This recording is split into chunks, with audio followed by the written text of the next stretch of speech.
Now, coming to you live from atop the Lavender Town Radio Tower, it's the one, the only, PUCL Podcast.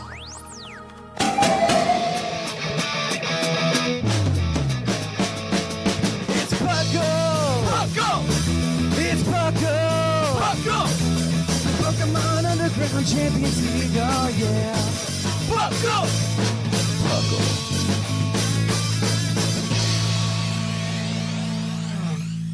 And welcome to the 430th episode of the PUCL Podcast. I am your host, Trainer Thatch, here today with my awesome co-host. We have that's like a really bland descriptor, by the way. I need to do better next time. I mean, you know, it cycles. I mean, it's a good. It's not that it's bland. It's a bland descriptor, but you're not bland people. But we have our Sigma. Hello. And then of course we've got the man with the plans, Lynian. Yes, that does describe me. I don't know if that's true at all. I don't know if it describes any of us. What are plans, really? What are plans? Honestly, I don't know. But welcome to the PUCL Podcast. PUCL, of course, standing for the Pokemon Underground Champions League, a nonsensical name I came up with when I was 16. Name that nobody knows the origins of. I do, actually. I actually know the origins of it. But that's a topic for another day. And we're going to go ahead, though, and jump on into the show. We talk everything from the video game to the trading card game to, I guess, even Pokemon Day. Just like the community. I love the community in general. The Pokemon community is sometimes the best and worst thing. It is a very diverse community. And we're past announcements, so it's the best. So, yeah, we're outside of game announcements, so we're doing okay. So, yeah, it's a good time. We've got a good show lined up for you today. I'm actually really excited to talk about some stuff today. Because it's one of those episodes where I just get to dream, and I'm very excited for it. But without further ado, let's get into it.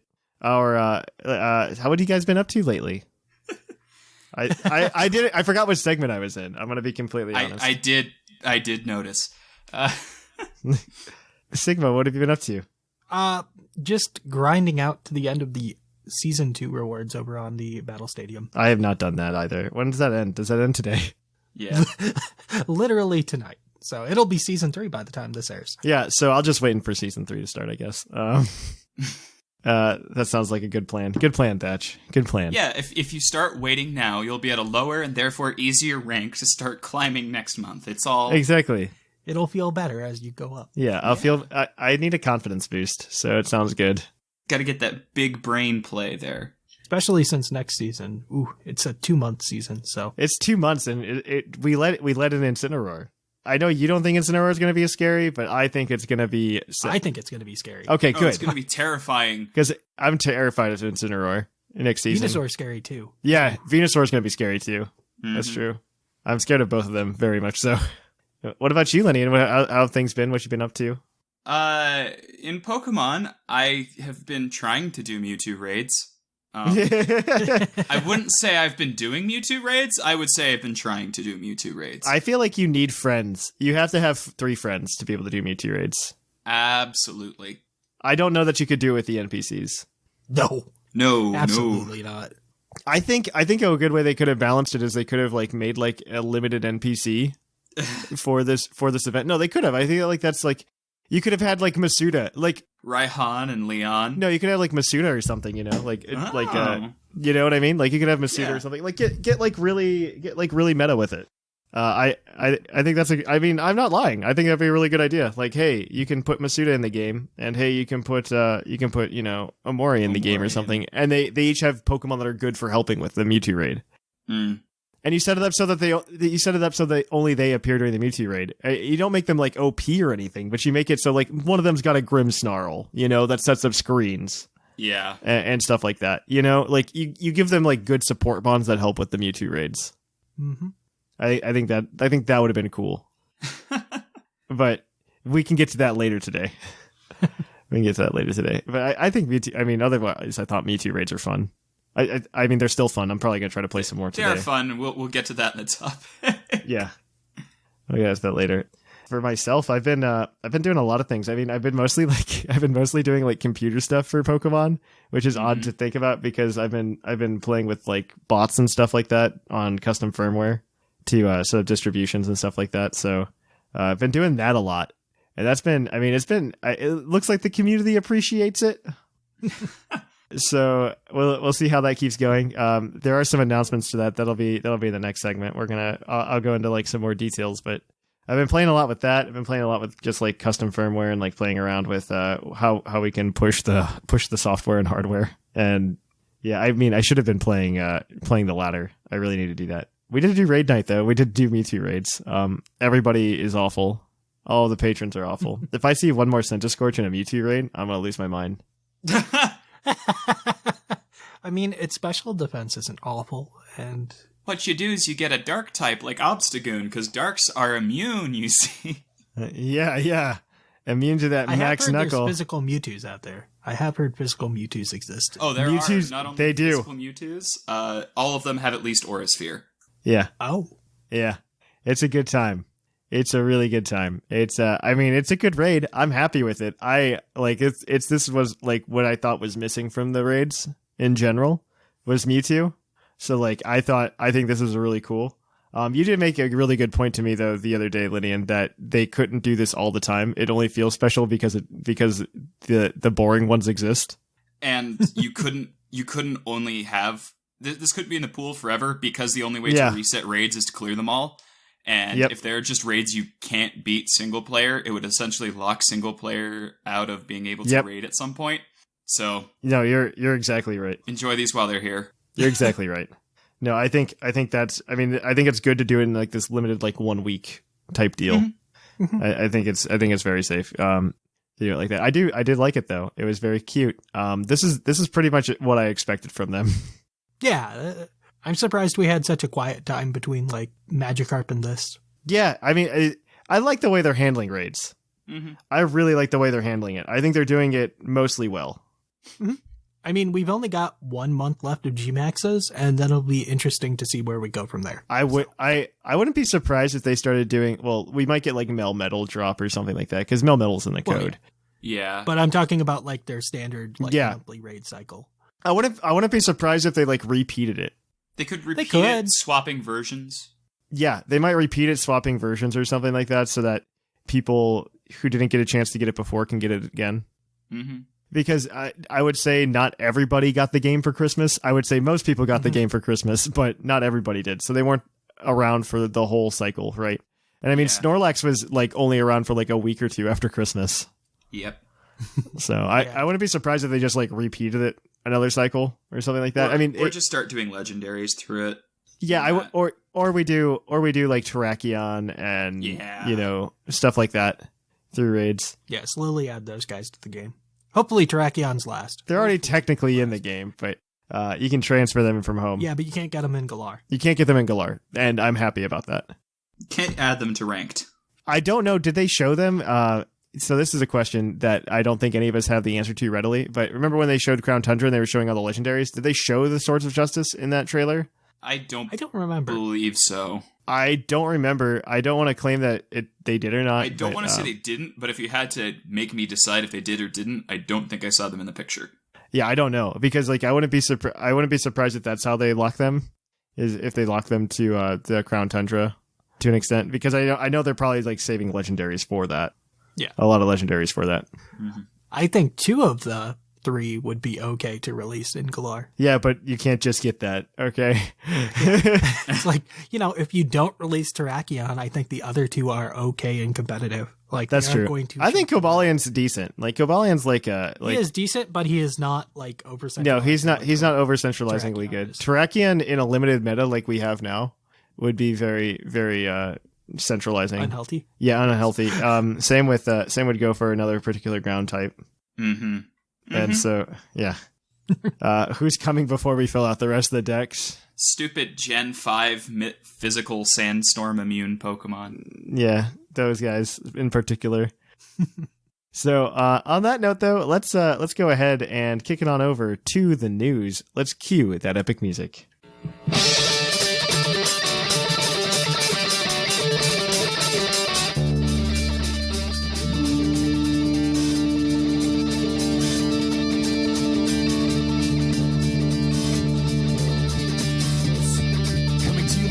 Lavender Town Radio Tower. This just in. and welcome to the news. It's been Pokemon Day for everybody in the world, so a lot of things have happened. We're going to save a lot of it to talk about our commentary of it in the topic today. But for those of you who are movie junkies and we're just like, man, there's no more bad things to watch on Netflix, let me get another. Mewtwo Strikes Back Evolutions is now available. That was a really like spicy take because I know there's going to be somebody, and it's going to be somebody particularly with children. Like anybody with children is going to be like, "Thatch, you're wrong. This is a good movie." And I'd be like, "You could watch the original." I'm like, "Yeah, but the original, really should too. The original, I think, is better." It has a joke about the Minnesota Vikings. Yeah, the only thing that this one got right, in my opinion, was they got Dan Green. Like that. That's my opinion. They got Dan Green for Mewtwo. Like that's my opinion of what they got right in this movie. The animation doesn't look terrible. I will admit that. And they do fix a few minor things, like Pikachu no longer electrifies a golem and stuff like that. Yeah. So like, good on them for accuracy. But yeah, for Pokemon Day, Mewtwo Strikes Back Evolutions. If you play Pokemon Masters, like Sigma, Red and Charizard were added. There are also 3,000 gems being distributed just because people stopped playing the game. They're like, here's 3,000 gems. And a new trailer was released to show future content. I don't know what that means.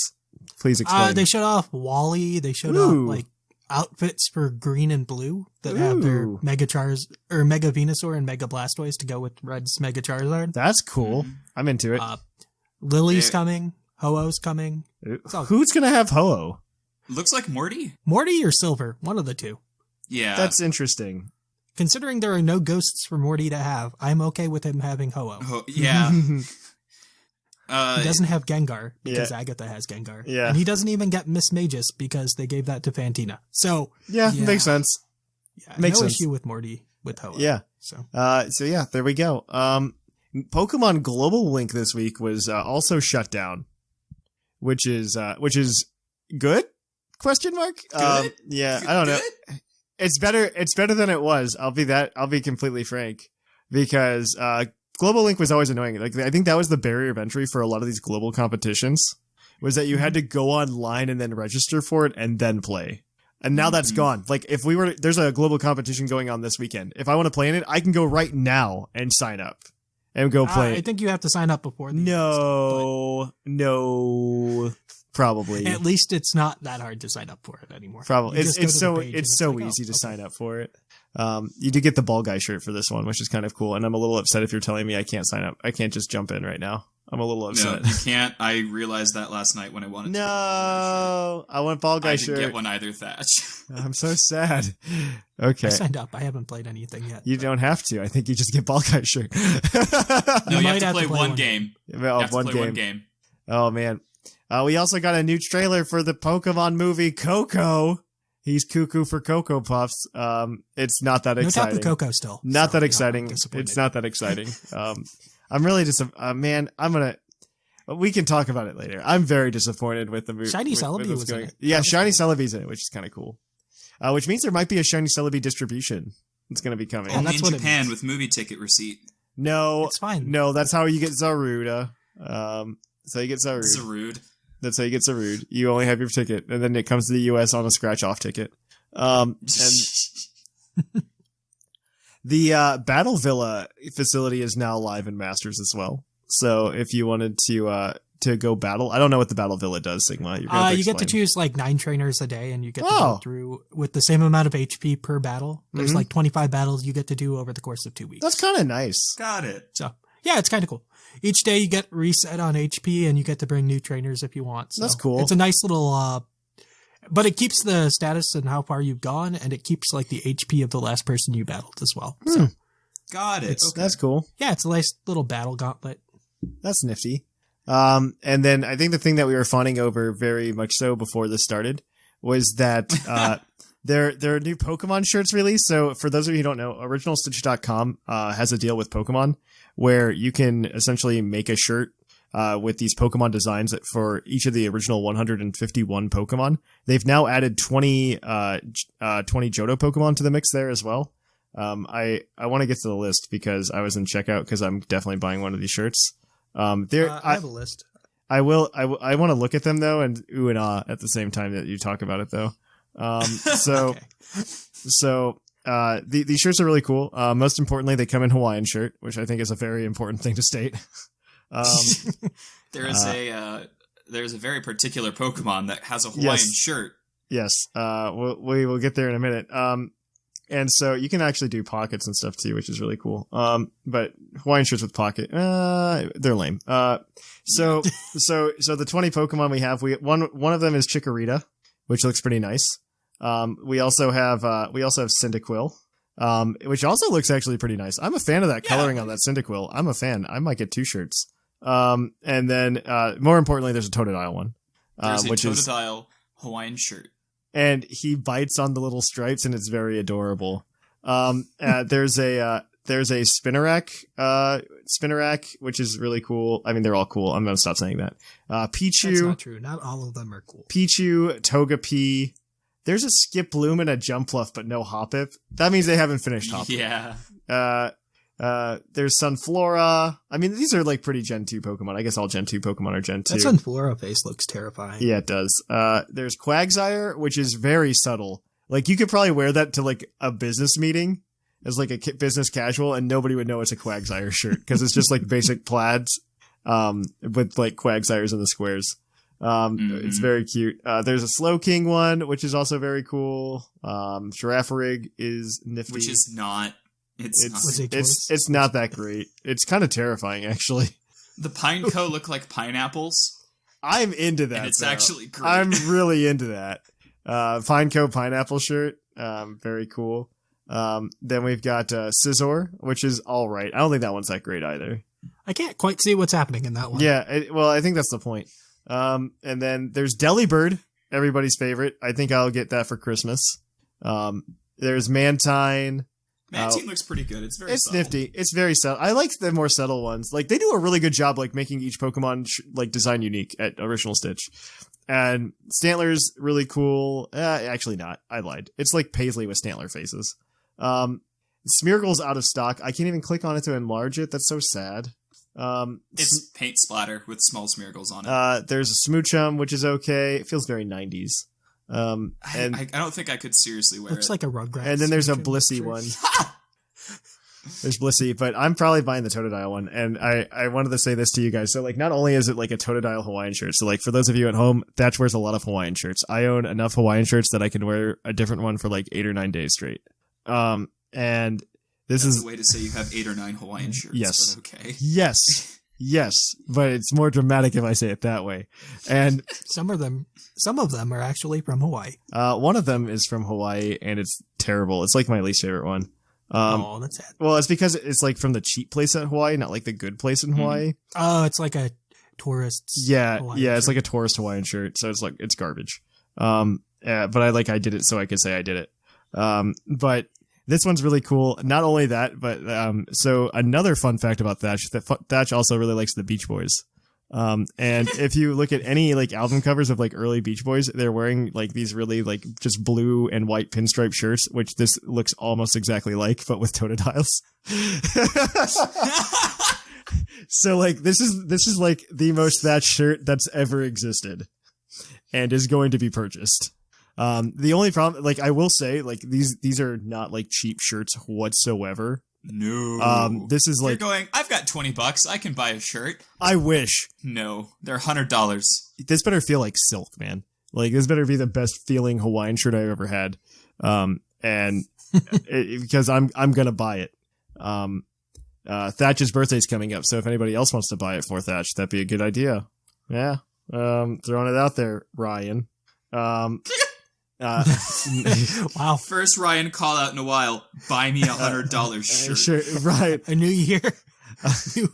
I don't expect new him to. disposition towards Ryan. No, also, hi, Mark. And then there you go. Hi, Mark. Ryan Buchanan will be replaced. Buy him a shirt. Hi, Mark. So moving on though, there's some other cool things that have happened outside of we spent so long talking about these shirts, like holy crap. Okay. Then we're going to be starting Series 3 of Online Battling. It's going to be out by the time this is out, so you can go play in Series 3. It allows things like Incineroar in the game. Rapidash. Yeah, Fire Rapidash. Fire Rapidash. I think Psychic Fairy Rapidash is better, but that's just me. It is. It is, but it's not saying much. Yeah. The bar was really low for that one. It's like saying the original Stunfisk was better too. Yeah. Which it is. So in terms of Pokemon Go, the only things that we really want to talk about right now are there are tickets for the Safari Zone event available in Philadelphia. You can buy them within the Pokemon Go app. Tickets are $12 or $8 for early access with an additional $8 for a City Explorer Pass. I have no idea what a City Explorer Pass is. It is the ticket from the Regigigas event Part 2. Oh, cool. That's nifty. Ish. That's nifty. That's nifty. Yeah, we'll see how that goes. It'll probably be sold out by the time you hear this. That's okay. Actually, no, it'll probably Saturday will be sold out. That's my thought process. Saturday will be sold out. I think they just announced a bunch of stuff for Go yesterday too. Oh yeah. Who cares? Yeah. We went over those shirts so long. Yeah. Those shirts were fantastic though. Pokemon Home, they fixed the hyper training issue. There's still more bugs. My favorite one is the Ninjask and Shedinja one. That's fantastic. So for those of you who are uninitiated, if you put a Ninjask into, not a Ninjask, an Incada into Pokemon Home and then pull it out into Pokemon Sword and Shield, and then go ahead and evolve that Nincada into both a Ninjask and a Shedinja, when you put the Ninjask and the Shedinja into Pokemon Home, the Ninjask will disappear because some way they index everything. Yeah, they register the Pokemon as like its own entity, but when you have when you evolve a Nincada, I guess it creates a clone. Essentially, yeah. Yep. So it's pretty funny. So other than that, we have some PUCL news. There's a couple things going on. Our giveaway for Obstagoon is over.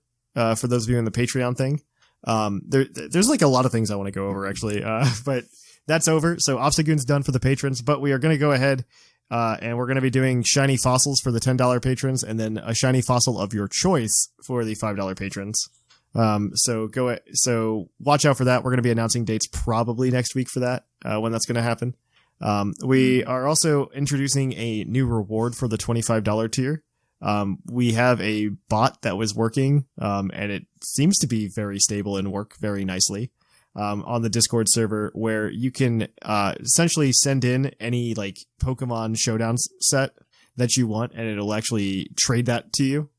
So if that's something you're interested in, that's going to be something that we're going to give access to our $25 patrons for to use, mostly so that it doesn't get like overloaded.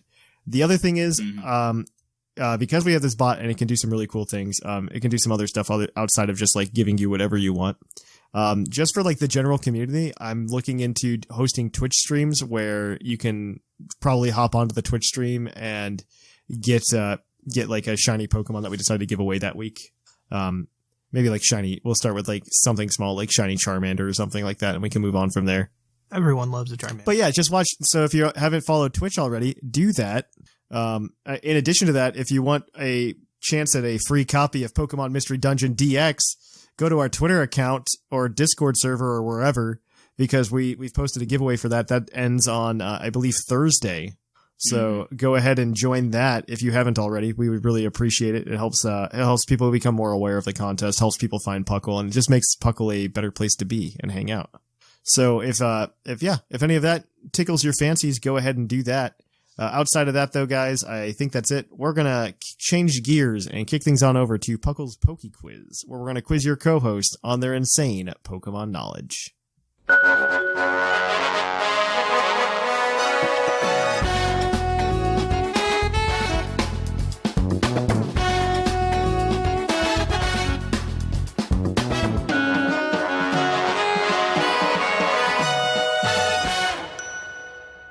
And welcome to PUCL's Poke Quiz, the part of the show where we quiz your co-host on their insane Pokemon knowledge. Sigma and Lynian are going to be operating together as a team to attempt to answer 5 Pokemon-themed trivia questions that come straight from our Discord server. If you want to submit trivia questions, that's the place to go. Go to Discord. Link, as always, is in the show notes. Let me say that one more time. Discord, you can join it. if you open up the show notes, like right now, let's look at your phone, pull up the show notes link. You can click it. Should be on our Twitter too. It is also on our Twitter. Nobody looks at anything though. Nobody reads anything. So please go ahead and do that. But today they have 5 questions brought to you guys from our community over on Discord. You can submit your own trivia questions. They will be trying to answer them and get 1 point a piece per each question, except for that one question that's worth 2 or 3, depending on how badly they do. And then from there, they will go ahead and if they get all the questions correct without using any helpers, they have a lifeline that they can use as a hint. If they don't use it, they can cash in for an extra point. So they are competing against their fellow co-hosts in a race of 30 points. Whoever gets there first wins a prize that I don't know what it is. I don't know anymore. This segment, as always, is brought to you by AnimeGravy.com, your one-stop shop for awesome, cool anime gravy stuff. I have a lot of their stuff in Pokemon stuff in my closet because I've been trying to clean my office and like clean everything out and organize better. And I was just like, oh man, I have a lot of this. We need to start giving it away on stream or something. So yeah, if you want to give away some art on stream, this is your chance, guys. Come to the streams. So without further ado, let's jump into these questions. Our first question is going to be from Ginger Bogey on the Discord. And their question is, what is the only move to have switched damage categories twice? And by damage categories, physical and special. Interesting. I know Water Shuriken did it once. I could guess that maybe it's a fairy type move, maybe? So it would have had to have had 2 revisions. One. Oh, you know what? It's Bite. It was a normal type, then it went to a dark type, so it was special, then it went to a physical again. Yes, Bite. Yep. Bite is correct. It did, just like you said, Sigma. Went from physical as a normal type move, went to a dark type move, so it's changed to special, and then switched back to a physical move when the physical special split happened in Gen 4. I forget Dark was special. Mm-hmm. That was a weird time. Every evolution is a special type plus dragon. I mean, I know that, but for some reason it still doesn't sink in that when I bite your face, I'm actually hurting you with my brain power. I'm hurting your feelings. It always felt like Ghost and Dark should have been switched. Yeah. Right? I'm hurting your feelings. That's what it means. But yeah, that was a good question. I like that. All right. Our next question is going to be from, I guess we'll keep the same vein of questions. This is from Chams. What Gen 1 normal type move became flying type in all subsequent generations? Gust? Is Gust normal? Yeah. Gust is correct. There we go. Good job, guys. You got this. Oh, man. I don't know if either of these Pokemon Pokedex entry questions are going to be easy or not. All right. So this next question is from Yamper Lover on the Discord server. It is your Pokedex entry question, as always. Is it Yamper? I wish. Its sword Pokedex entry reads, after captivating opponents with its sweet scent, it lashes them with its thorny whips. Who's that Pokemon? Sounds like a Roselia. Sounds like Roserade or Serena, maybe? But those don't seem thorny. Usually those talk about kicking. Yeah, I don't think it's Serena. I think it's probably like the Roselia line somewhere. Is that more Roselia or Roserade then? I don't know which one has whips. Both of them. You know what? I think that's a Roserade thing, because I think that's like a performative aspect of it. Okay, yeah, we can go with that. I'm just trying to think if there's anything else that's like thorny. I mean, unless it's like Ferrothorn, but I don't see that attracting things. You don't see a Ferrothorn and just think that with a little wax and some polish, that could be a beautiful Pokemon. Right. Yeah, I think Roserade, final answer. Roserade is correct. Yes. Yeah, that's good. Good for you guys. Good. So you're 3 for 3. Our next question is worth 2 points, 1 for each answer. This one is from Lord Snorlax, and he wants to know what types are never gained upon evolution, and there's 2 of them.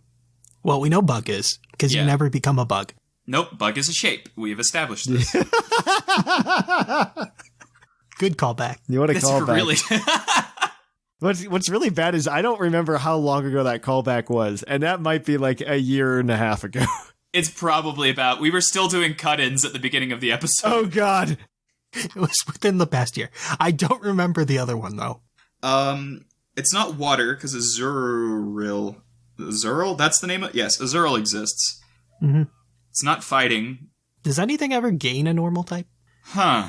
Are there babies? Or Galarians that... Like, do you ever gain a normal type?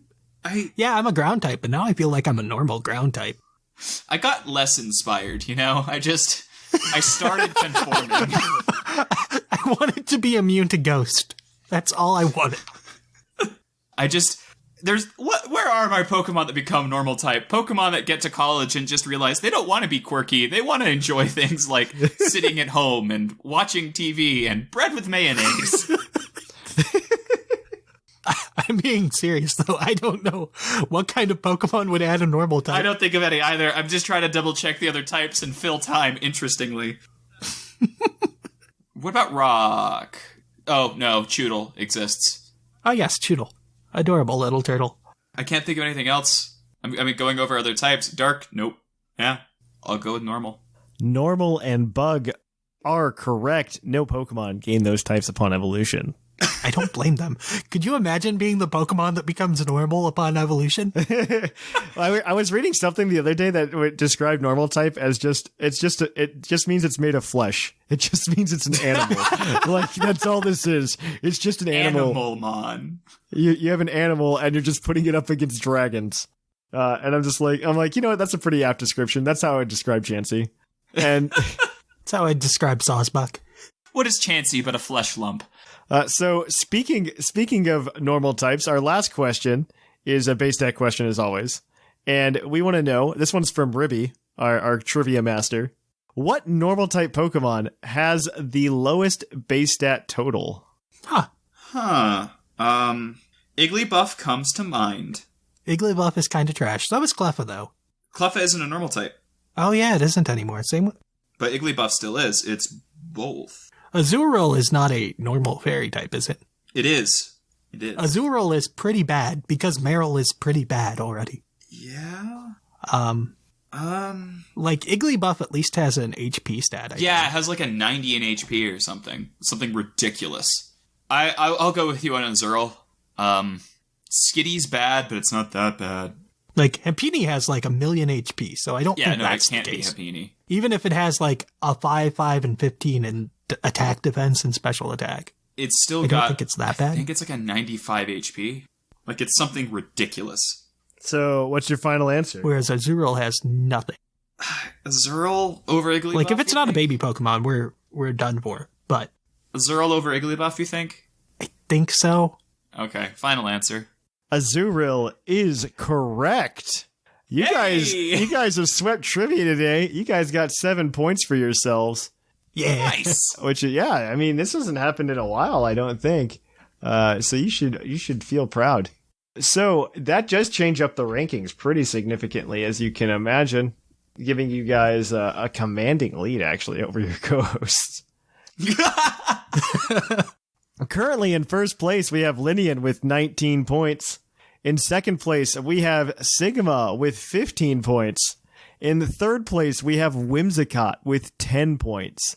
Tied for fourth is Sublime and P. McGee with 9 points apiece. Following that up is Dr. Shamu in sixth place with 6 points. Tied for seventh, Seth Bilo and Jushiro with 5. In ninth, we have Basket with 4. And in 10th, we have Scrawn with 3. Catch us later, guys, for some more Puckle trivia action and see who wins and climbs to the top of the co-host ladder. Next time on Puckle's Poke Quiz. Until then, we're going to take a short break and be right back at you with the topic. Once again, we have a code for you guys if you want to join the Pokemon Mystery Dungeon DX giveaway that we are doing on our Twitter and other social medias. You guys can go ahead and enter in code PUCL DLC to try to get another 30 entries. So go ahead, go on over to that giveaway and you can probably get yourself some more points. So yeah, I will catch you guys on the flip-flop. And welcome to the topic. Our topic today is going to be Pokemon Day, what it is, how it went, and if we can make it better. So Pokemon Day 2020, I would have to say, in terms of Pokemon Days without an announcement, was a pretty good Pokemon Day. It was. I thought it was a pretty good Pokemon. It could, I mean, I thought it was done very well, and I think part of that they lent themselves to creating Swish in the way that they've created Swish. I will not say that base Swish is the best game. I do think I do really appreciate what they're doing with raids. It's not just one static thing that they put in the game. It's like something that they actively update and they care about, and they try to make it something. They're essentially turning it into Pokemon Go, but I can sit on my couch and do it, which is really nice. Raids would have sucked in Gen 4. Yes, I absolutely agree. I think what they did was they really took this idea of like, hey, people like to play together and do these things, and let's do raids and get people together and have a lot of fun. Nintendo is boldly going into 2016 and realizing that people want patches. Yeah. So. I think this is like I would describe this almost like Splatoon, to an extent. This is almost Splatoon. Except you have to pay for your expansions. You have to pay for your expansions. Yeah. You have to pay for the Octo expansion technically. Yeah. Which I'm perfectly okay with them paying for expansions. Like I feel very confident that they're just gonna fill the whole decks with another round of expansions next year. They just don't want to drop like 2 years of expansions on us at once. Never go the full Sakurai. Yeah, you'll have to pay $60 overall. Yeah, they don't want to go, oh, if you want the whole thing, it's going to be $60. No, I think it's easier to swallow if you say two $30 installments. And you don't let them know about the second one. Yeah.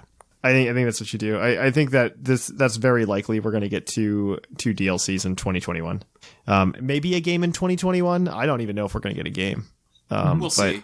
I mean, they could wrap it up with just one more expansion for like $20 if they really wanted to. Yeah, I agree with that. I don't know if I expect a game in 2021, I might expect like Let's Go-ish type stuff.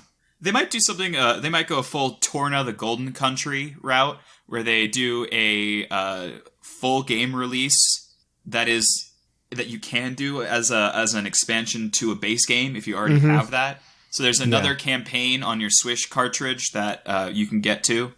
Yeah, I wouldn't be surprised if something like that happened. Because like next year, you have to think it is the 25th anniversary of Pokemon. You know. Yeah, so they should do something. They got the big balloons coming. Next year's the 25th anniversary, and that I think is what video game developers usually like treat as like their big anniversary in terms of franchises. Like even Zelda did that with Skyward Sword. Insert slight disappointment. But like I like the Golden Wiimote. I did not mind Skyward Sword. I do think some of the controls were wonky, but I thought the Golden Wiimote was cool too. I vividly remember I did not own a Wii Motion Plus, and we had to track one down like the day after Christmas. That was an adventure. Those are the memories I always remember. Wii Motion Plus. Like I remember the year that Amiibo came out for Christmas, and then we could get back to Pokemon.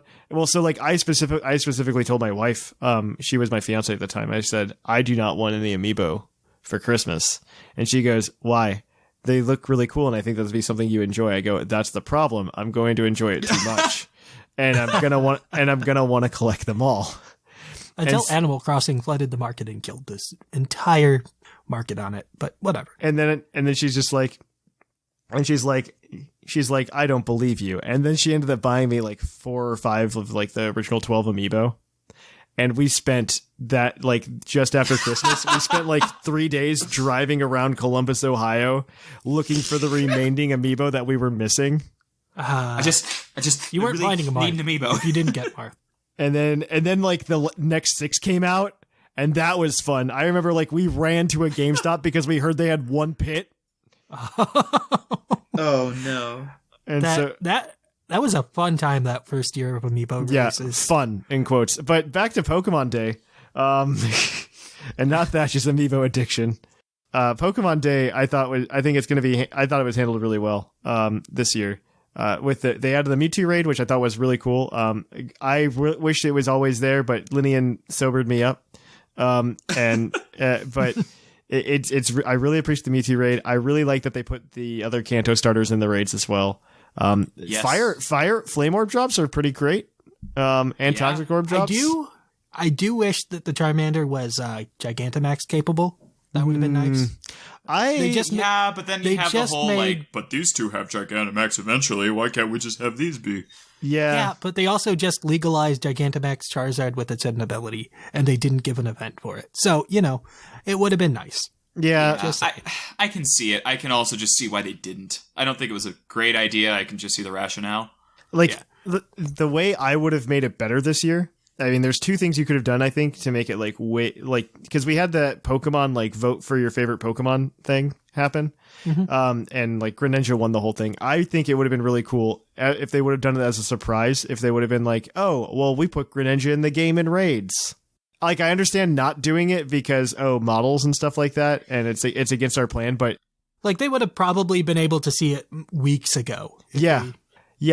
I think it would have been. I think they were hoping cool. that the winner was going to be in Sword and Shield, so they would have it instead of Mewtwo be that Pokemon. I wouldn't be surprised. Greninja, and they went crap, and then pulled the Mewtwo lever. Greninja didn't just barely win. It won by like a 40,000 vote lead. Yeah, it was. I think they were hoping Charizard was going to win. I honestly think that's what it was. Yep. Or Mewtwo. Like they would have accepted Mewtwo. I think they thought Charizard was going to win, but I think it would have been cooler if there would have been more repercussions from that, because I saw that stream and I'm like, oh, okay, this is a thing, I guess. It's a Pokemon that's not available in Go. A lot of the top Pokemon on that weren't in Sword and Shield, which I thought was pretty funny. Only a couple of them. There was literally just Greninja and Garchomp and Rayquaza. And Rayquaza, yes. Okay, and we know 2 of those are coming back. Yes. Yeah. Somehow we don't know the winner's coming back. Yeah. That would have been a great time to announce, hey, Greninja's coming. I don't know. I mean, I imagine Greninja's coming anyway, but with TPCI being as close, like it might be 2021 when Greninja's coming. You know what I mean? And I think they're I think they're being TPCI 2019 and keeping it tight-lipped, because they're TPCI. Because that went so well last time. Yeah. Okay. So, like, I'm going to be completely honest. I think 2020 TPCI is a completely different company than 2019 TPCI. They've come across that way so far. Yeah. I'm gonna say it's a completely different company. I don't think 2019 TPCI would have said, "Yeah, you can use Incineroar next month." Yeah. Sure. I don't think that's something that they had planned. I think that was like an audible. It's like, oh crap, people are asking about this. That's what makes me think, like we've talked before about the DLC coming out and being like, oh, this was planned the entire time, and I'm just like, I don't know. I mean, they had to have been. Yeah, they had to have included that. Just you can't just integrate DLC in a post patch. Like there has to be some bridges. I could see they have left themselves bridges, but I don't know if they were just like, oh, we're going to do this. I think they might have been like Urshifu, and this guy would be really cool. And that was probably, that's probably about it. And I think then they're like the clamoring for Pokemon, the national decks. I think that might have had an effect. I really think it might have had an effect, especially on like employee morale and stuff like that. It might have pushed it quicker. It might have pushed it a little bit. Like, cause what I imagined the original plan was, hey, let's do more games and you can inevitably get everything. And I honestly think this considering is that's what their platform was when they were going and showing the game around. It's like, no, we're not patching it. Yeah, we're not patching it. There's not going to be any DLC. We have no plans to do that. Curb Your Enthusiasm music plays. I can see why, and I can see why not at the same time. But back to Pokemon Day. Pokemon Go did a good job too. I thought they did a good job. I mean, considering the last couple years, it was just like Hat Pikachu. Yeah, I honestly, like I said, I think this is the best non-release Pokemon Day that's ever happened. Mm-hmm. Like non-announcement, yeah. Yeah, I like non-announcement Pokemon Day, because like Pokemon Day 2016 is when we got the Sun and Moon like announcement, and it was also the 20th anniversary, so it was like the first time they really celebrated Pokemon Day and decided now it's this holiday thing that they're doing. Yeah, they released Red, Blue, Yellow. That was really hype too, by the way. Mm-hmm. That was exciting. Everyone was playing all at once. I was very excited about that because like being able to play Pokemon on the virtual console, like the OG Pokemon like that, and being able to still trade is so cool.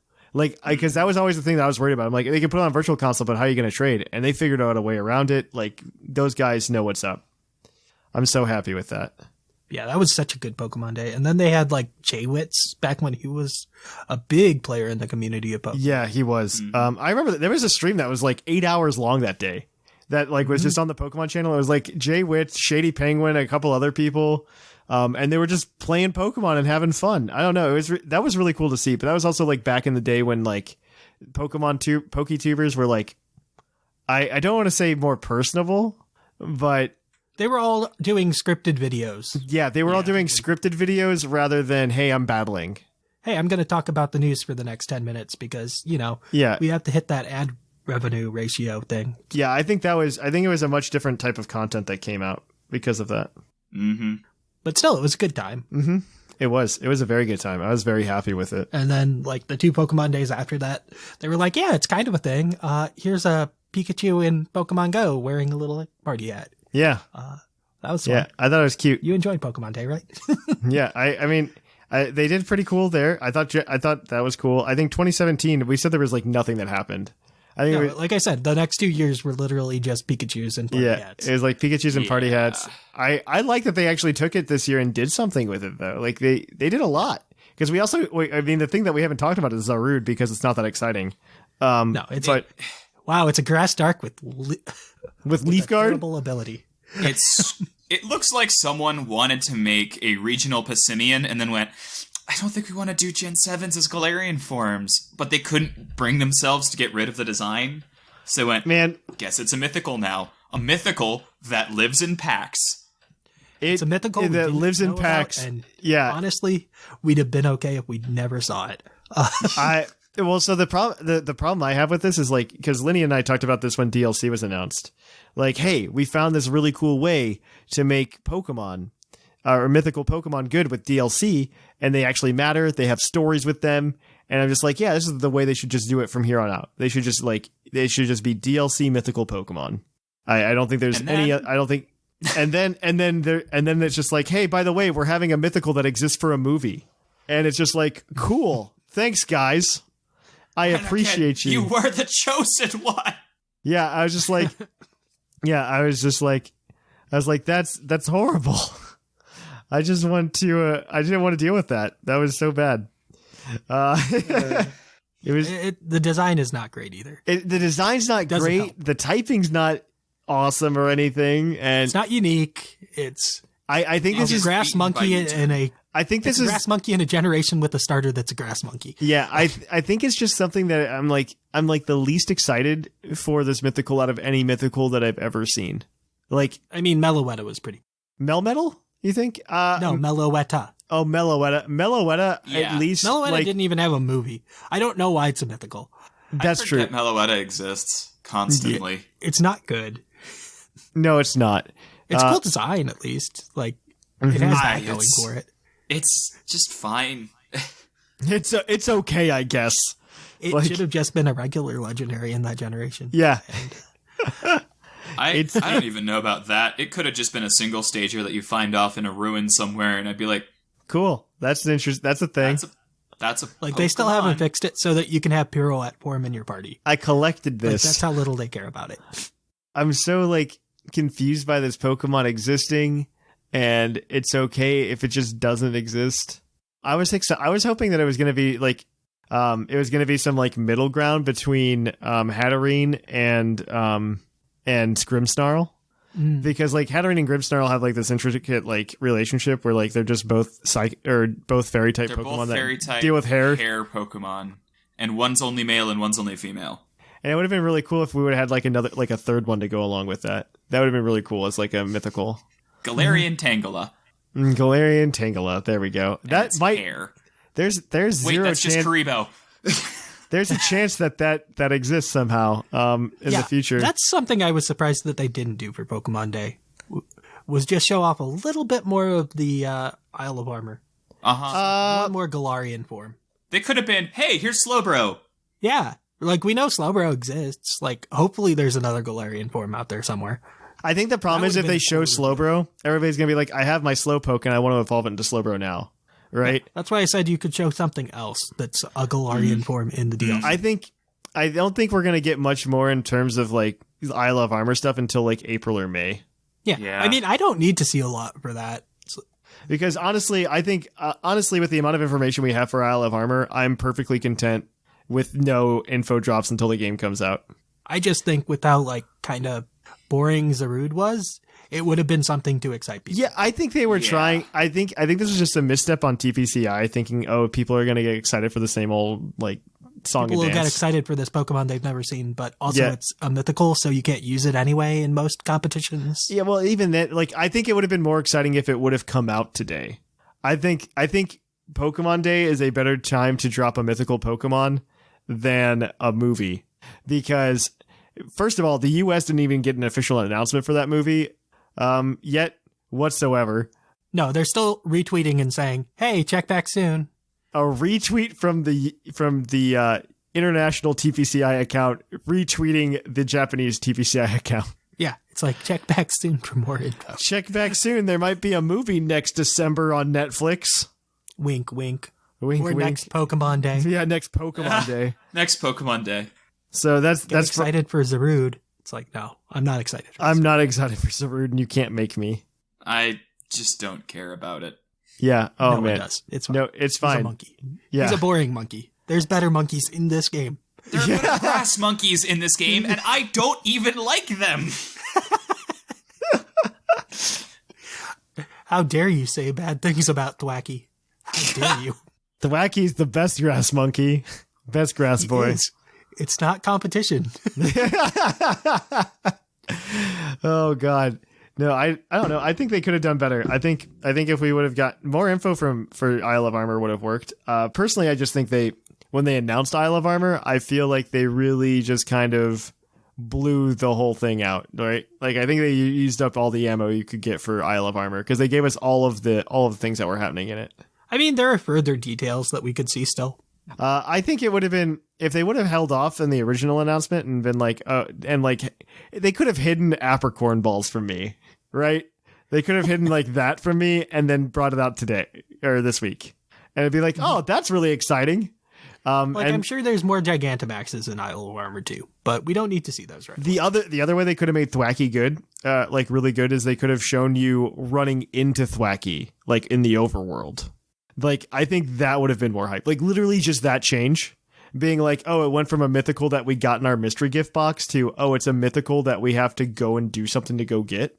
You mean Zarude, not Thwacky, because Thwacky's that's why I mean, it's the same thing. Yeah. But don't insult Thwacky that way. If they would have associate them, they're not the same. But if they would have like shown like Zarude in like a forest and you like run into it in game, I think that would have been cool, right? I think that would have been really cool. But no, we just go, oh, here's Zarude in battle. Look, it used Power Whip. Was that the Power Whip animation, or was that something else? I couldn't actually tell. I think that's Power Whip. I assume it learns Power Whip, even if that was a different move.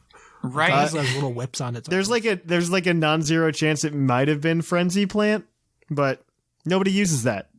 None of that's exciting. Non-starter. No, it'd be the first non-starter to get Frenzy Plant. That's cool. That's cool. Pay attention to it. Like it. No, that's wacky. I just think Zarude's just like a really bad misstep. It's just really bad. I think they obviously had Zarude planned since like Sword and Shield came out, and like they're like, this is going to be our first mythical. It's also really weird because like Sword and Shield don't have mythicals yet, and we typically get like a fairy one, like a fairy in quotes, a little pixie, like a pixie. Pixie's a good word, a better descriptor. And so like we usually get that. Usually one of them that's got like the number hidden in their design, one of those. And we haven't gotten that. I wouldn't classify Zarude as that. But I could be wrong. Maybe they're just like, yeah, Zarude, look at him. He's a mythical. And it's just like, he doesn't feel very mythical to me. Good try though, James. Good try, James. You did good. It just looks pained. Yeah. Was there another mythical they could have like swapped it with? Yeah, right. Yeah, but it doesn't go in the jungle. Welcome to the jungle. It doesn't go into the jungle, so how else are you going to watch Pokemon the movie Coco and have any emotional attachment to it if you don't get a new Pokemon when you go to the movie? Mm-hmm. Welcome to the jungle. We're screwed when they switch. Remember last year when they had to give away a Mewtwo? Yeah. And Let's Go. That was rough. They had a gap year last year, let's be honest. That was rough. We had a gap year. It's all right. We'll at least get Zarude probably in the fall. Probably. Maybe a Disney Plus movie. So exciting. He's got to protect baby Thwacky. Like I know like I think Lynian to an extent as well has been we've like both been we're just like there are no rules, there's no way to predict like the Pokemon company, and like we get a little frustrated with that. But now that I can predict like the move like 1-to-1 what's gonna happen, I am really upset by that. Like they've been doing such a good job like usurping my expectations in like the past year, both good and bad ways. It's not what that word means, but I'm impressed you used it anyway. Yes. They completely met expectations with releasing a new Pokemon just for a movie. Yeah, I'm just really disappointed it's only for a movie, and I'll be even more disappointed to find out it's just a mystery gift. Mm-hmm. Like, if it's just a mystery gift and I don't, like, I literally just want some NPC in the game to recognize that it exists. That's all I want. That's all I want. I'm not even asking for much. But I know I'm just going to go to a kiosk at a GameStop. Well, no, GameStop won't exist by the time this comes out. I'm going to go to a kiosk at a Target, and I'll get my Zarude. It'll be a Target. Yeah, it's not going to be. And you'll get it through Pokemon Home too, just to make it all the worse. Remember that app? You had to like scan it. The PokePass that existed for all of like 2 distributions. Home can do that now. Home can do it. They used it for like Sunburned Lunala and Solgaleo. And then they used it for like a bunch, like 3 Let's Go giveaways or something. I don't know. Yeah, something like that. It was very unexciting. I do like that it's an app, so I don't have to talk to somebody, because it reminds me of the days when like you'd go into GameStop with like your DS and like open it up in the back, and you download your distribution. You walk by like as they're closing outside, and you're able to reach it. Yep. Never having to go inside. And then you have a bunch of the distribution carts sitting in your house, so you can just do that whenever you want. And then I think I've got like 5 of those distribution carts. Oops. We can't use them for anything. Like, what else are we going to do? But yeah, I think that they could have done better. I do think in conclusion that like, they did a good job. Like they did a good job. I wouldn't say they knocked it out of the park, but maybe they got a double. They got on base. I mean, they went above and beyond last year when they showed up. Not only did they show off the new games, but they also showed the starters and the region compared to Sun and Moon's. Like, it exists. It's named Sun and Moon. I wonder if the DLC announcement was originally supposed to be for today. I'm curious. I wouldn't be surprised, but they decided to move it up in January, and I was like, this feels like they're pushing it up. Yeah, I wouldn't be surprised if that were the case. I mean, there's no way we're gonna know, but. Nintendo was like, yeah, no, we're doing this Animal Crossing Direct this day, and we don't want you to put it out. We want you to start selling these DLC packs right now. Well, they want to do it before Animal Crossing comes out, yeah. But yeah, I think that's a good place to wrap it up. Good times. Yeah. I'm excited to see what next year brings. Yeah, I think with next year might be more exciting with 25, and it's going to be on a Saturday. I'm pretty excited for it to be on a Saturday. Merrick is too. Yeah. I can't wait to get Zarude number 2, Electric Boogaloo. It's just an electric dark type. Electric dark type, and it's just as uninspired as Zarude. It's actually just a Luxray. It's a fancy Luxray.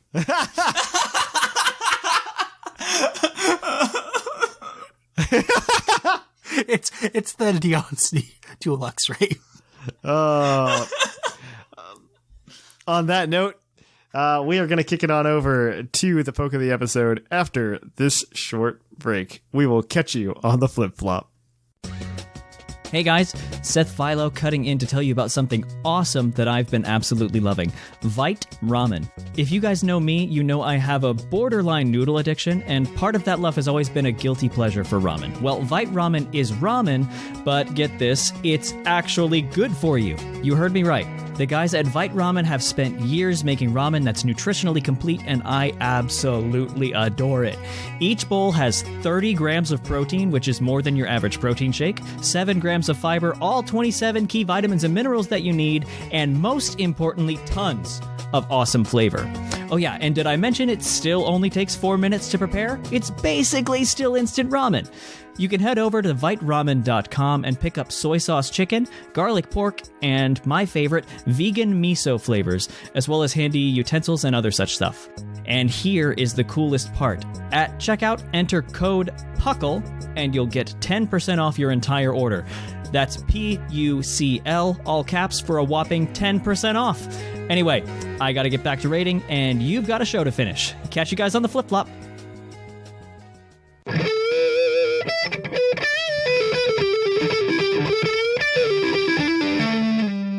Poke of the episode. And welcome to the Pokemon of the episode. Our Pokemon of the episode this week is National Dex number 660, Diggersby-Do, the digging Pokemon. It's Sword Pokemon entry, Pokedex entry reads, with power equal to an excavator, it can dig through dense bedrock. It is a huge help during tunnel construction. Yeah, Diggersby. That's literally every single Dex entry. It only has 2 because that's like when they started doing that. Well, because Gen 7 didn't have Diggersby, so it didn't have a Diggersby entry. And then Sword and Shield just reuses it, essentially. Actually, it doesn't use it word for word. It's just that they didn't make up new lore. Yes. Diggersby is surprisingly not good. Mm-hmm. That's not true. Well, okay, I'll explain why it's good. It's good for the same reason as Zoomeril's good. Yes. Because it has huge power. Because its base attack of 56 is not anything that anybody cares about unless you have huge power, which doubles that to essentially 112. Except even better, because it also doubles investment. Yes, exactly. So, huge power is fantastic. Not many Pokemon get it. The only ones that get it are Azumarill, Diggersby, and Mega Mawile, which no longer exists. And not Hitmonchan, but Metacham. Oh yeah, I guess that's true. Regular Metacham got it. Regular Metacham's got it. Yep. No, I think it's pure power. Pure power, not huge power. It's the same. It's the exact same thing. It's just a different ability. It's a different name for the same ability. It's like variants to Moldbreaker. On top of that, Diggersby's got a good typing, so like, good for you, Diggersby. You've got good typing. I mean, normal ground isn't terrible. It was better when you had a good normal stab. That's true. He does no longer have a good normal stab. Because return doesn't exist anymore. Yeah. Yep. It went the way of Synchronoise. I'm wondering if some of these moves are going to come back in the DLC. I don't need it. The fact they weren't in Home makes me think otherwise. I'm okay with... Well, I think that's for different reasons, because I think it'll be like a tutor thing. Maybe. I don't know. We'll see how it works. But you can't remember them is the thing if they've been deleted. Mm-hmm. So, yeah. Yeah. No, it's a good way to like redistribute it and get things that got out of hand. Looking at you, Toxic. Except that one stayed. Yeah. Kind of, sort of, but yeah. Yeah. Toxic got kind of all over the place, and yeah, it wasn't a good time. But I mean, he does have Earthquake. He does get Body Slam. Yes. Quick Attack, Body Slam. I assume it gets Body Slam. It does. It gets it by TR. So like that's his new normal stab is Body Slam, which is not as exciting. Not as exciting. But this week we did find a Diggersby team for BSS. We wanted to do VGC today, but then we realized Incineroar joins next week, so who cares? and so let's go ahead and break it down. Lynian, tell us more about this Diggersby though. That does not run Body Slam. It does not. So Diggersby has a speed of 78, which is awkward. So we're going to fix that by strapping on a blue scarf, and suddenly it's faster. It's got huge power, because of course it has huge power. Because it's a Diggersby. Yeah. Earthquake, Foul Play, for those times when your opponent's got a couple of max knuckles up and you just want to kill him. U-turn to bounce in and out, and Giga Impact for the kill what is right in front of me button. Mm-hmm. Just be aware that Aegislash and Dragapult exist. That's why Foul Play's there. Uh-huh. Foul Play's kind of scary against, like, Dragapults. Yeah. Foul Play would be scary against Dragapult, and I can imagine that Aegislash doesn't want to Foul Play either, so... Yeah. It's not a bad... I mean, that's not a bad Diggersby. Yeah, it's a set. I'm okay with that. I'm going to run this today. Following it up, we have another threat. We've got Specs Hydreigon with Draco Meteor, Dark Pulse, Flash Cannon, and Flamethrower. This is like bog standard Hydreigon, more or less. Mm-hmm. For the Specs variant, it's got Levitate, because it only gets Levitate. Have fun. Have fun. Click the super effective button and watch things die. Sometimes you need to switch. That's when you click the Dynamax button. Mm-hmm. Mm-hmm. And then if you're just like, man, I need some fairy coverage with that dragon. With that dragon. Speaking of the Dynamax button. Speaking of the Dynamax button, we got this Togekiss here. That's just, it exists to Dynamax. You nasty plot and Dynamax and have some fun. It's running Serene Grace because it's a Togekiss. Lumberry because it's a Togekiss. To prevent any status. And so it's running Air Slash or Max Airstream. Dazzling Gleam, Flamethrower for stuff like Ferrothorn. And Nasty Plot, so you can Nasty Plot up and just get those booms. Rotom is the next fun one. This is a Rotom Heat, so electric fire type, with an Assault Vest. Levitate because it's a Rotom, and it's running Overheat, Volt Switch, Dark Pulse, and then Hyper Voice. Gotta get past those subs. Yeah, gotta get past the subs, I guess. Like, is this somebody who is having trouble with Whimsicots? Like, I just wonder. Overheat is not enough. Yeah, Overheat was not... Well, Overheat doesn't break through the subs, so you just break through subs. Yeah. I mean, it is interesting tech. Like, at the very least, like, Hyper Voice, especially if you're just like, I'm going to go full offensive Rotom. Like, yeah, I guess Hyper Voice is the way to go, because we're Assault Vest, so, like, I don't know what 4 attacks Rotom Heat gets. Right? Like, Shadow Ball. Shadow Ball? But you're already running Dark Pulse. You're running Dark Pulse, which I think is better than Shadow Ball. Like, the only thing is Dark Pulse gets resisted by fighting types. Like, and fairies. But, like, meh. You're not hitting those with Shadow Ball anyway. You might as well run Stab. And then you're just like, yeah, Hyper Voice, so I can break through subs, I guess. I guess, yeah. Yeah, I mean, that's how I feel about it. Like, Hyper Voice so I can break through subs if I want, maybe. One day. I don't know. Take us home, Sigma. Oh, all right. So, next up, we've got an Aegislash running that weakness policy, which used to be what was essentially like an exclusive item to Aegislash back in the day. Back before Dynamaxing was a thing. That's where you'd see weakness policies when you saw them, is because Aegislash will take the hit, then get out of shield form and smash something to little bits. Little bits. The attacks we're running are Shadow Sneak, Iron Head, Sacred Sword, and King's Shield. Yeah, that's an Aegislash right there. Right. It's like, it's gonna probably kill something and then die. Mm-hmm. It's kind of what Aegislash do, unless you're running those Suicide Aegislash without King Shield. Mm-hmm. Then those get real scary. Yeah, that's true. And last up, we have Toxapex, because I hate Toxapex.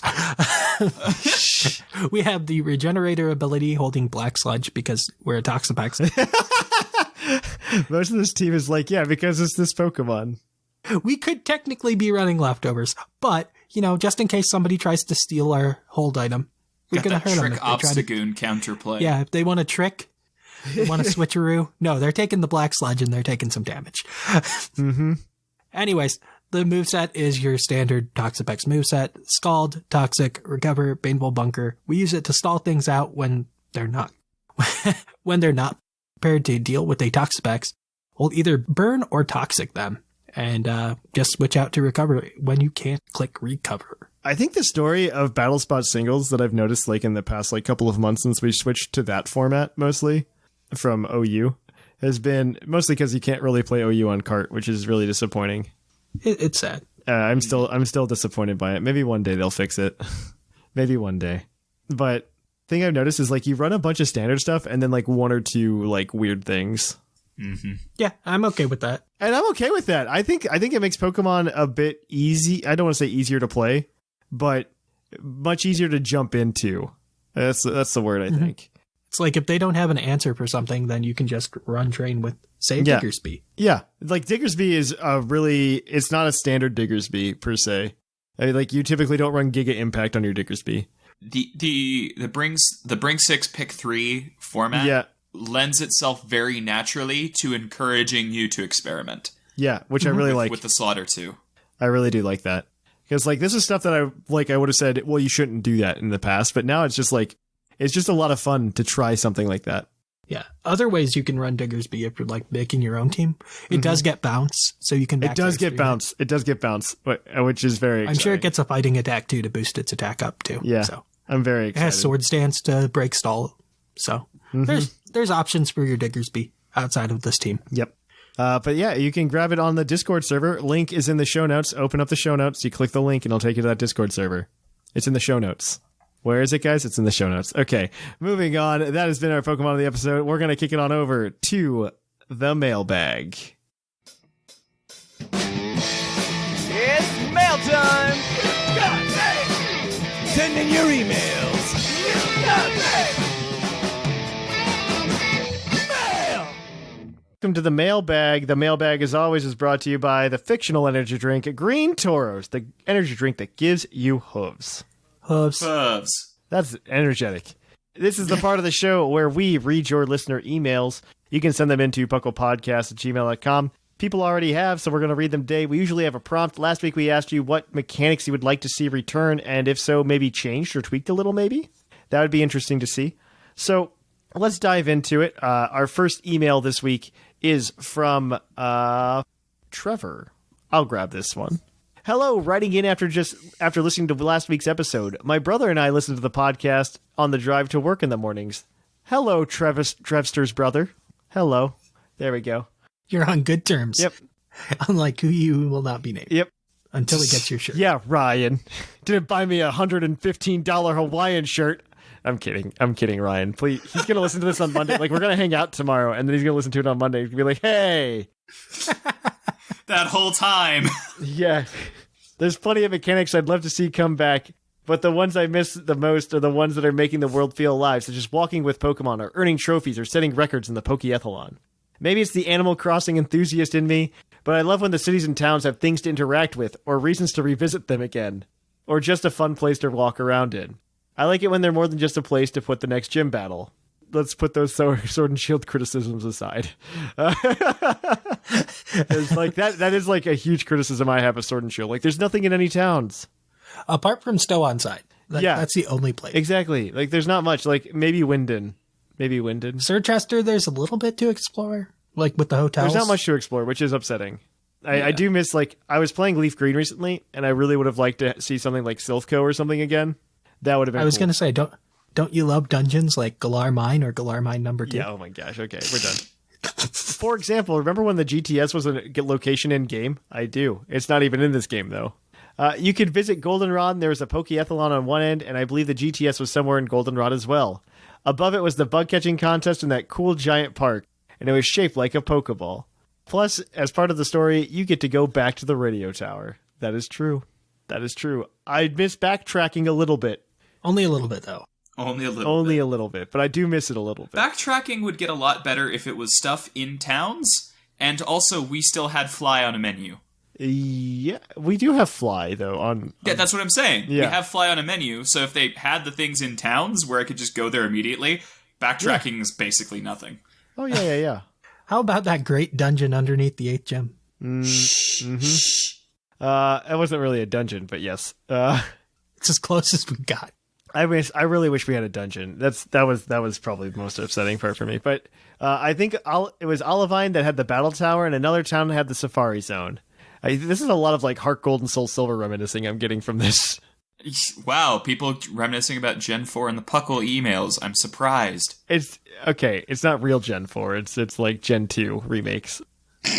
I miss locations mattering because in hundreds of hours of post game I played in Switch. The only areas I've been to is the Wild area, Wyndon, and the Breeder. No real reason to go anywhere else that I've already visited in the story. Which is really disappointing, since that town that was in the Glimwood Tangle looks so cool with Pokemon everywhere, but only had 2 houses and a gym. Where did a stadium full of people come from if the town only has 2 houses? They live among the mushrooms. Also, is it just me?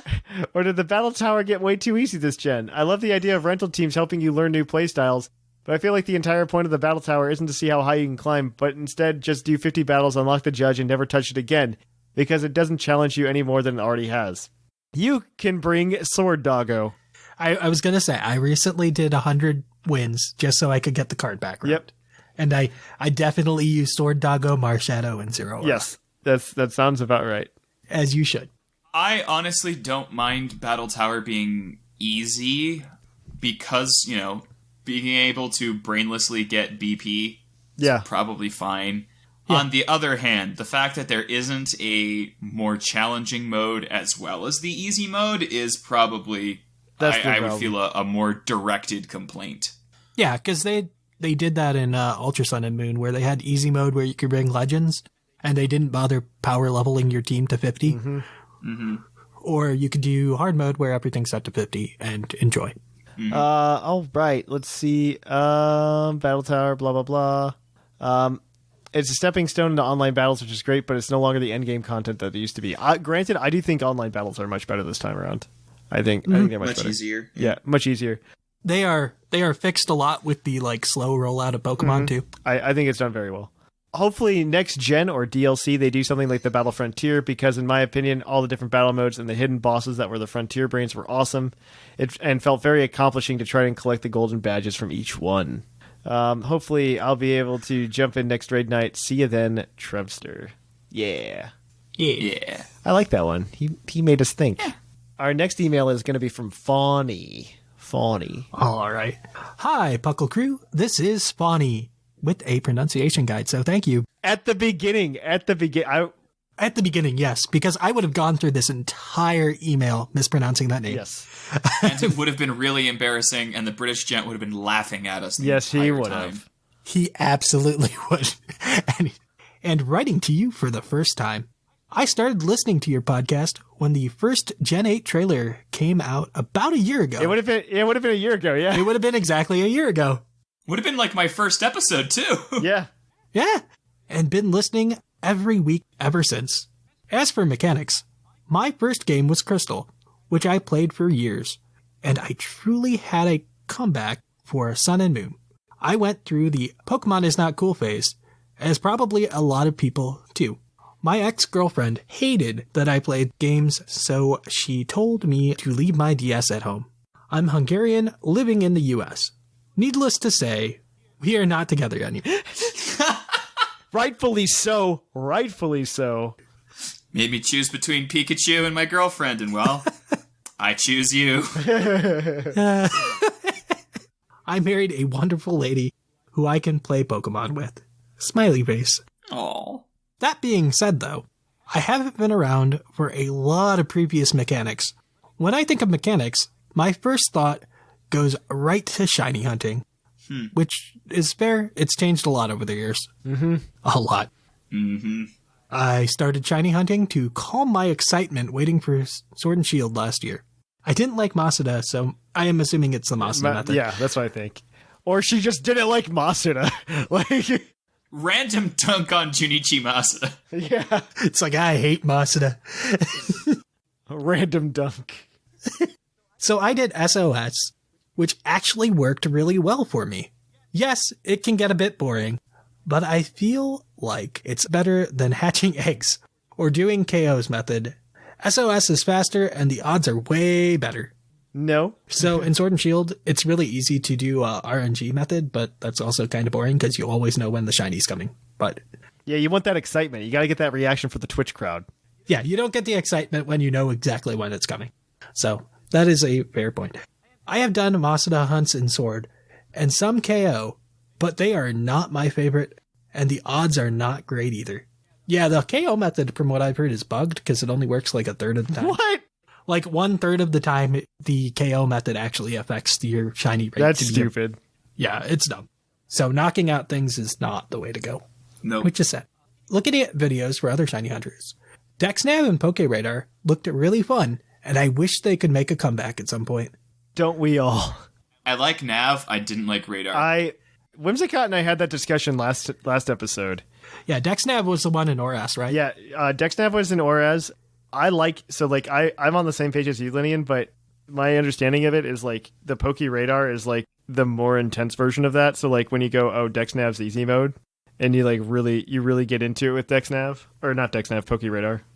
Here's the thing, PokeRadar, because there are sometimes encounter tiles that just don't shake and things, it feels like a Kobayashi Maru. It is possible to make no mistakes and still lose. Kind of, yeah. I've always been a fan of like putting some hidden mechanic where if you do so many things in the background, it's like, yeah, your next thing is guaranteed shiny. Yep. Just enjoy. But they have not done that yet. Like if you do so many battles online, it's like, okay, you filled up your bar. Here you go. You get a shiny next encounter. But anyways, let's continue on with the email. I am hoping there will be a new shiny method added with the DLC. I also enjoyed Sinnoh Underground in the brief time I was playing Platinum, and I would love chain fishing to come back from XY. I forgot chain fishing existed. It was a weird thing. It was very limiting on what Pokemon you could actually get from it. It worked really well because I did it a couple of times.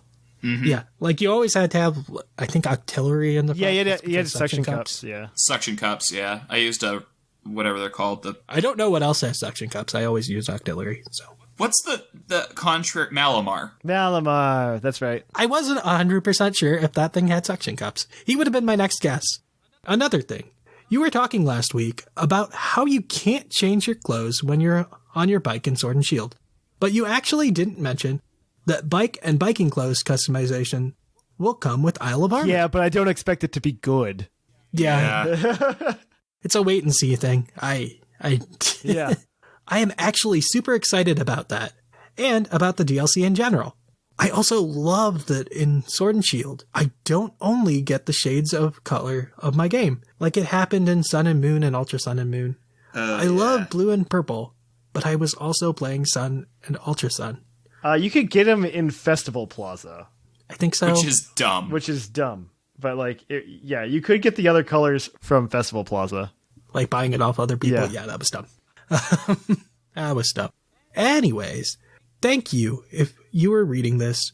You guys are awesome. And thank you for making my commutes from and to work brighter and fun. Fawny. You're welcome, Fawny. We'll do it. I'm glad you like listening to me in your ears. You're letting me have this intimate experience with you. All right. Lynian, take us home with, I guess, Pete. Trainer Pete. Trainer Pete. All right.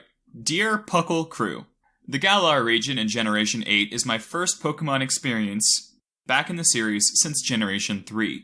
It was a great time finding a ton of new and familiar mons in the core 400 of the Galar Dex, which was nice, but now I have the urgent desire to see them all. In many ways, Sword and Shield have brought a ton of new content for me since I skipped about 5 generations. Oh god, that's so many. That's so many. Yeah. Shiftry was a new Pokemon to him. Oh god, I'm so sorry. My knowledge of Pokemon, competitive and otherwise, has grown immensely in this new immersive world of Gen 8. My love for Pokemon has been rekindled, and I am super pumped for the DLC.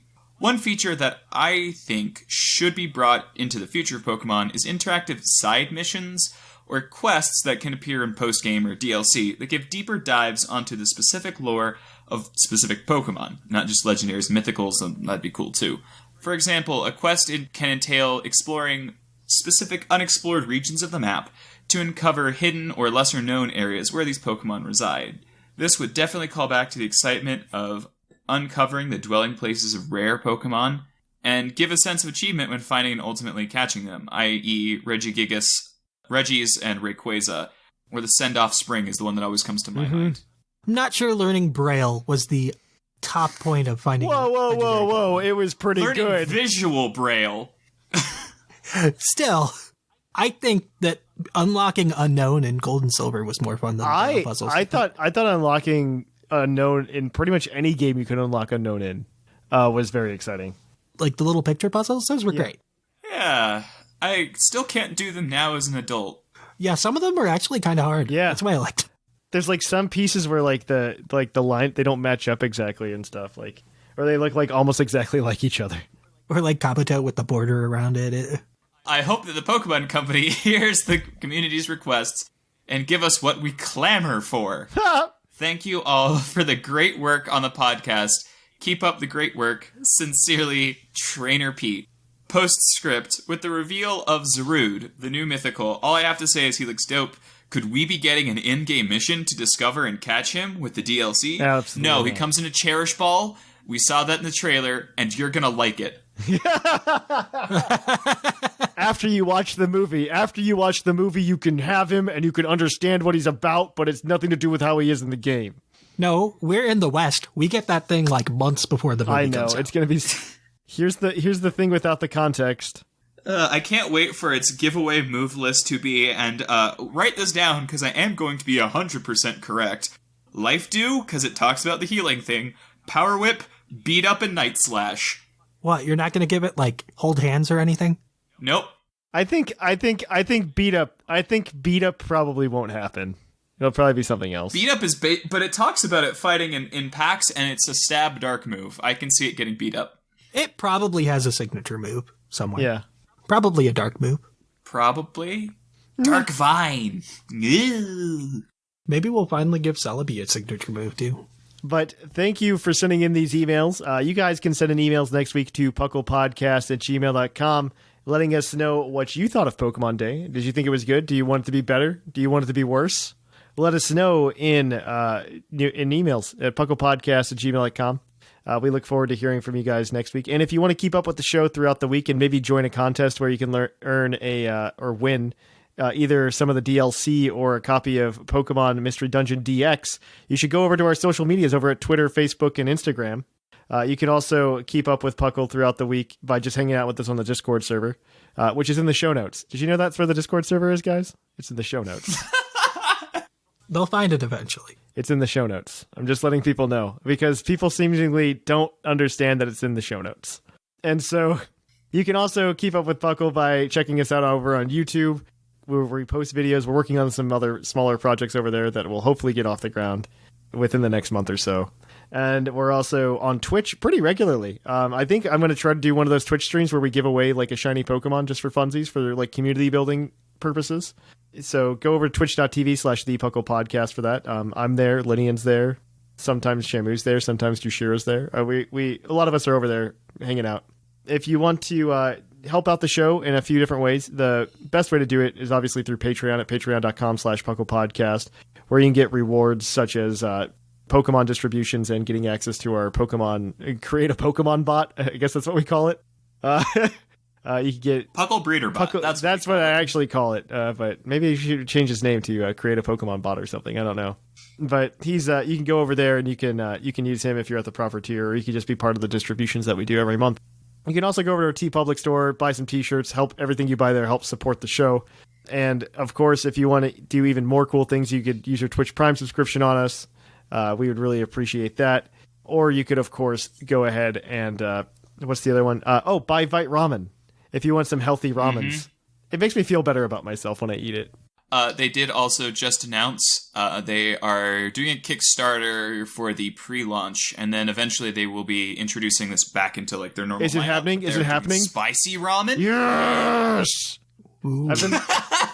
I've been waiting because like when I talked to them when we first started advertising for them and I was speaking with them, they told me about it, and I'm like, oh, you got to tell me when this happens, and I'm very excited. I'm very excited for spicy ramen. So that'll be exciting. Yeah. I'm very, very excited for that. Okay, but yeah, Vite Ramen, use code PUCKLE at checkout for 10% off your next purchase. It helps out the show. We get a little bit of a kickback. You get cheaper ramen. Everybody loves it. You also get healthier ramen, so do that. And then I think that's pretty much everything I usually talk about. So, I've been Trainer Thatch. I've been R Sigma. And I've been Lynian. And here in the Lavender Town Radio Tower, it's closing time.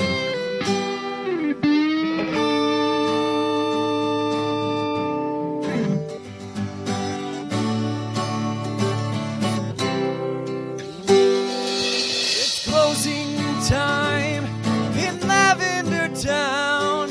Time to say our goodbyes. It's closing time. Farewell, my friends. I'll catch you on the flip side.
So I am back from the dead.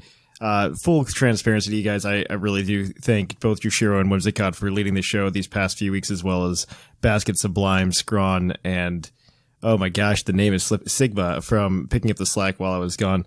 I had a death in the family, and unfortunately that took a lot of time out of me this past week, so thank you to them for doing it. And also thanks to our patrons who are making this place awesome to be at, awesome to do work for, and we can also just do a lot of really cool things for the community coming up. So let's get to it. Thanks to Greg, Dooley, Viger, Lane, Sensual, Sean, the Fluffiest Whimsicott, Miguel, Paul, Marcus, John Roberts, Michael, Ryan, Dexio, Rotted Mushroom, Christian, Kinkovic, Bodtech, Wade, Tank, Swampertetta, Apollo, JT, Titan Killer, N, Michael, Corey, Big Chunk, Sheldon, Picello, Snickle, Cordia, Jesse, Ed, Dominic, Brock, Not Chris, Jonathan equals Dylan, Alec, Chris, Wuzzy, Matt again, Gigantamax Metapod, MC McKnight Rider, Lord Corbinick, Howl, Guy Leach, Chief Spooky, and Graham, Oaks Joke, Mega Kazuki, Melvin, Andrew, John, Hepa, Ryan, Kevin, Galactic Trash Queen, Yegler, Shining Umbreon, Captain Keldeo, Catherine, Stephen, Matthew, Trevor, Aaron, Joshua Shambles, Greg, TJ, Trevor, Mikey, Doc Knox, The British Gent, Echo, Louise, Dennis, Taylor, Dark Flame 3, Tim Bub, David, Old Man Tup, Maxi, Disco Calypso, Justin, P. McGee, Zane, South, Justin, Sammy, Keegan, Elfeets, Murray, Harvey, Voltaire, Christopher, iStarly TV, Brandon King. We gotta let Patreon load the rest of the names. Come on. Peach, Farmer Fox, Chris, Jonathan, Nico, Hayden, Robert, Nalib, Michael, Luke, Mike, Jordan, Matthew, Kevin, Prime Rib, Kelvin, John, Craig, Launchpad McQuack, Holden, Nicholas, Bear, Michael, Andrew, Chris, Amanda, Gone Coefficient, It's a Boy, Caleb, Gary, Matt, Jordan, Caleb, T-Hubs, Sharkfin, Tanner, Murrin, Roger, Jesse, Antonio, Brian, Trevor, Michael, Brandon, Braden, Nick, Orange Avenger, Half-Full Reviews, Shira, Smacky the Frog, Zarni, Load it, Patreon. Load it, man. Sparky, Coop, Dragon, Daniel Dragon, ... that's their name. Anime Gravy, Hazelnut, Joseph, Travy, Alex, Julie, Cordell, Dylan, Steve, Sarah, and William. This is just getting longer every week. I appreciate everybody's support, and I hope to see you at some of the giveaways, some of the Patreon raid nights, and we're going to be doing some more events here in the near future, so I hope to see you guys at more of these Patreon things. And I will catch you all on the flip-flop.